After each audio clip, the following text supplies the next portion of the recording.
Who was most likely to improvise during a scene? Sacha Baron Cohen. Right now, you look like Okay, come on, we got it. When Hollywood's most ruthless satirist witnessed Marvel's most embarrassing public meltdown in years, his reaction was absolutely brutal.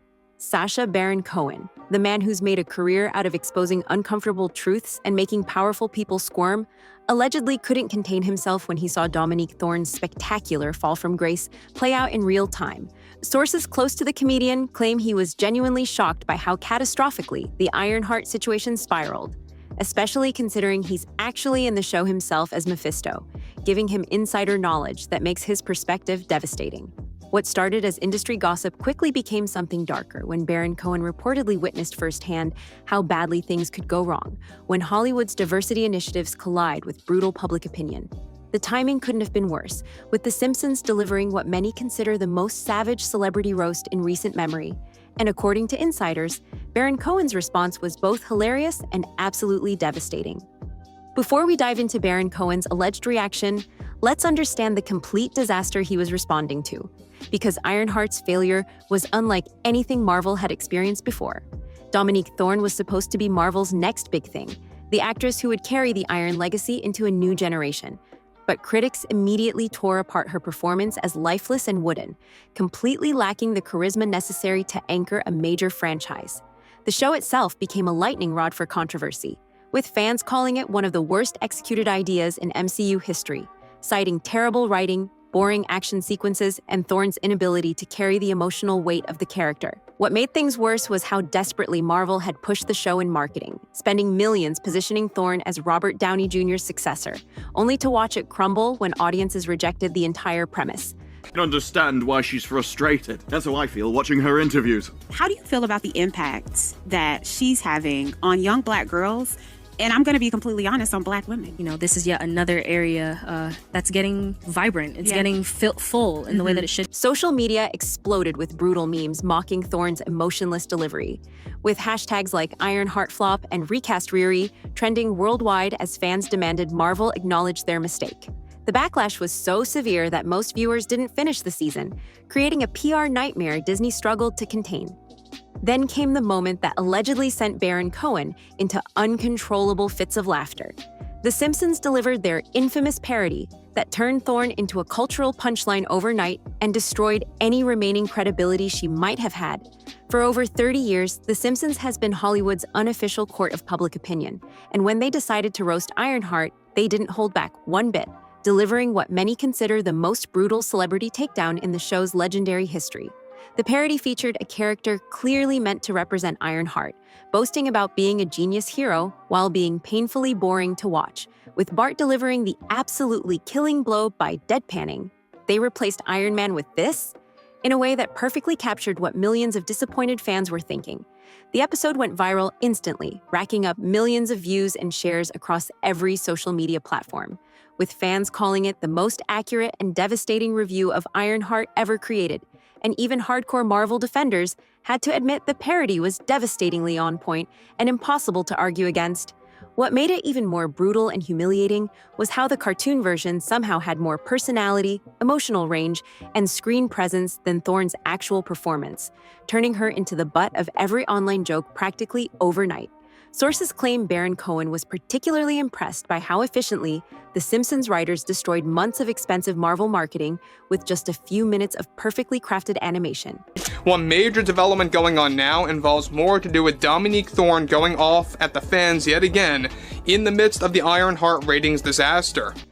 Here's where things get really interesting and potentially career-ending for everyone involved.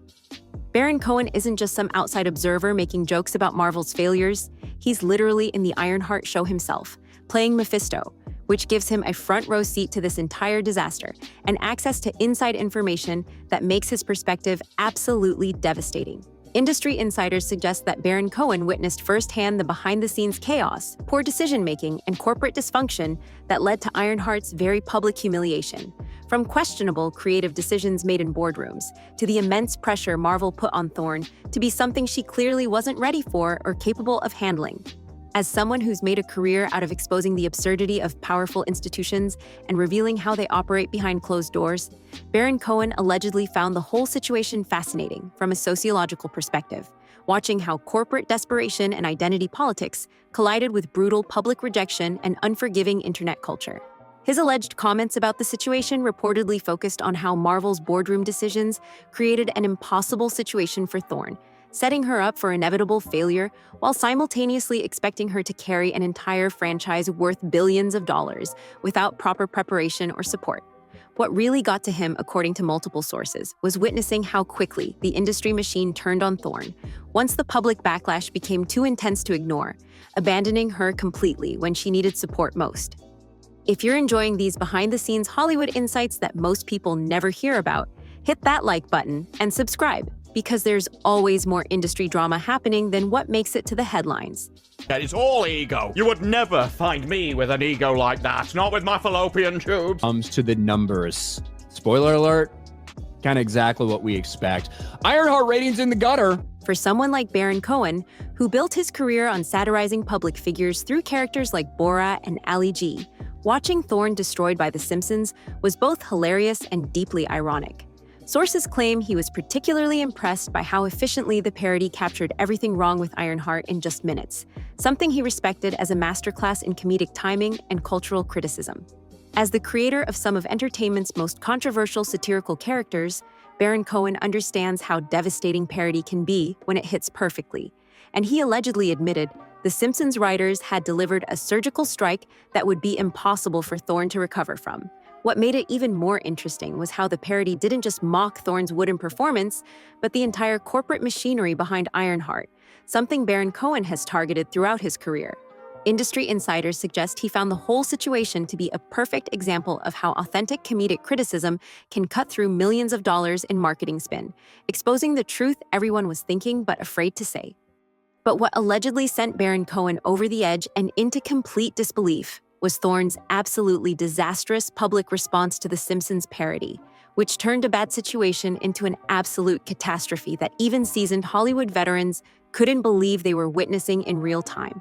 Instead of staying quiet, hiring a crisis management team, or handling the criticism gracefully like any experienced performer would do, Thorne took to social media to unleash her frustrations in the most self-destructive way possible, calling the parody disrespectful and accusing the legendary Simpsons writers of being lazy and cruel, while insisting that fans simply didn't understand her character's supposed depth and complexity. Her posts backfired spectacularly across every social media platform, with screenshots spreading like wildfire and fans accusing her of being arrogant, entitled. Now, Thorne delivered the following, in a desperate play to salvage the series. I think Marvel fans, she says, just need to take a step back and to stop focusing on our support for both diversity and LGBTQ and claiming that as some form of a hidden message. And completely refusing to take any responsibility for the show's obvious failure, transforming her from just a failed actress into someone who seemed completely out of touch with reality and unable to handle professional criticism. Baron Cohen, who spent decades studying how public figures destroy themselves through poor crisis management and emotional outbursts, allegedly found Thorne's meltdown to be a textbook example of how not to handle criticism, calling it one of the most self-destructive responses he'd ever witnessed in his career. Sources claim he was particularly struck by how she seemed to turn on both the audience who rejected her performance and Marvel itself, alienating literally everyone involved while making herself look exponentially worse than the original parody had ever managed to do. According to sources close to Baron Cohen, his analysis of the situation went far deeper than just laughing at Thorne's very public humiliation. He allegedly saw it as a perfect case study in how Hollywood's diversity initiatives can backfire catastrophically when they prioritize representation over actual talent, storytelling quality, and audience engagement. His reported comments focused specifically on how Marvel's desperate need to replace Tony Stark and maintain cultural relevance led them to make critical decisions based on generating headlines rather than creating compelling characters that audiences would actually want to watch and follow, setting up both the franchise and Thorne for inevitable failure from the very beginning. Natalie AI thing seems utterly preposterous and ridiculous, and even for an MCU show, I'm finding it to be a little bit of a bridge too far to go. The heist crew, all lame. Every single one of them, all lame. Baron Cohen, who's always been fascinated by the intersection of entertainment and social manipulation through his various satirical projects, allegedly found the whole situation to be a fascinating and disturbing example of how corporate virtue signaling can completely destroy the very people it's supposed to help and elevate. Industry insiders suggest he was particularly critical of how Marvel threw Thorne into an impossible situation, expecting her to carry a multi-billion-dollar franchise without giving her the proper support, preparation, or quality material necessary to succeed, then watching the corporate machine turn on her when the public rejected their carefully planned choices. What really bothered him, according to multiple sources, was how predictable and avoidable the entire disaster was from the very beginning. If Marvel had focused on creating compelling stories instead of chasing demographic targets and social media buzz. Baron Cohen's alleged reaction touched on something darker about how Hollywood treats young actors, particularly when they're positioned as diversity hires, rather than being evaluated on talent and readiness for major roles. Sources claim he was disturbed by how quickly the industry abandoned Thorne once the backlash became too intense, showing how little protection these corporate diversity initiatives actually provide when things go wrong. His analysis focused on how the Ironheart situation illustrated Hollywood's performative approach to inclusion, where studios use actors as symbols rather than investing in their development as performers and creating quality characters. What allegedly bothered Baron Cohen most was how Thorne became a scapegoat for Marvel's broader creative failures, taking blame for decisions made in boardrooms long before she auditioned. Industry insiders suggest he saw the situation as a cautionary tale about what happens when studios prioritize optics over storytelling, creating impossible expectations that lead to public humiliation for everyone involved while executives remain safely anonymous. And so in this, I'm not sure what they're meant to be, because this character isn't to be confused with Slog. Slug, our hacker extraordinaire. Who is also the exact opposite in the same show. I'm really confused. According to sources, Baron Cohen was particularly brutal and unforgiving in his assessment of how Thorne's career prospects looked after the triple disaster of Ironheart's spectacular failure, the Simpsons parody that turned her into a cultural joke, and her public meltdown that made everything exponentially worse and more damaging to her reputation.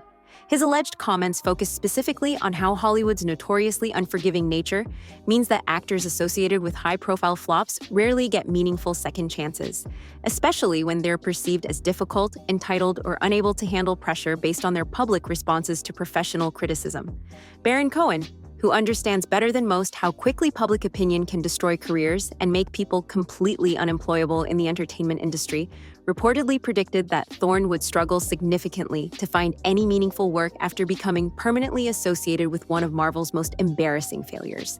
What made it exponentially worse, according to industry insiders, was how her emotional response to criticism created a narrative that she couldn't handle the pressure of major roles or work professionally under scrutiny, making casting directors and producers extremely reluctant to take chances on her for future projects of any significance. Sources claim Baron Cohen was genuinely sympathetic to Thorne's impossible situation while simultaneously acknowledging that her public behavior and inability to handle criticism professionally had probably sealed her fate in an industry that demands both talent and complete professionalism under the most intense scrutiny imaginable. Baron Cohen's alleged final assessment of the entire Ironheart disaster was reportedly both hilarious and deeply disturbing. Was a massive disappointment in the ratings for them, certainly. We do know, when you go and you look at through these charts, the first couple days it was out, because we have 3 days of Ironheart in these numbers, just like we had 3 days of Daredevil in these numbers. And Daredevil in those first 3 days had over 300 million minutes watched. So, and that was with less possible runtime than something like Ironheart. Yet we know that it hasn't matched that. Focusing on how it represented everything fundamentally wrong with modern Hollywood's approach to franchise building, diversity casting, and corporate decision-making in the entertainment industry. Sources claim he described the situation as a perfect storm of corporate incompetence, public relations nightmares, and individual poor judgment that created a comprehensive case study in how to destroy careers and multi-billion-dollar franchises simultaneously while alienating audiences and damaging everyone involved. His reported conclusion was that Thorne had tragically become a cautionary tale about what happens when studios treat actors as interchangeable symbols and political statements rather than investing in their development, giving them quality material, and allowing them to grow naturally into roles worthy of their potential. What allegedly struck Baron Cohen most was how completely predictable and avoidable the entire disaster was from the very beginning. If Marvel had focused on creating compelling stories and developing characters organically instead of chasing headlines, demographic targets, and social media buzz at the expense of quality entertainment, industry insiders suggest his final take was that the Ironheart situation perfectly captured Hollywood's current existential crisis of putting politics and marketing considerations ahead of actual entertainment value and storytelling, creating a toxic environment where both studios and actors inevitably set themselves up for spectacular failure and public humiliation that benefits absolutely no one involved and damages the entire industry's credibility.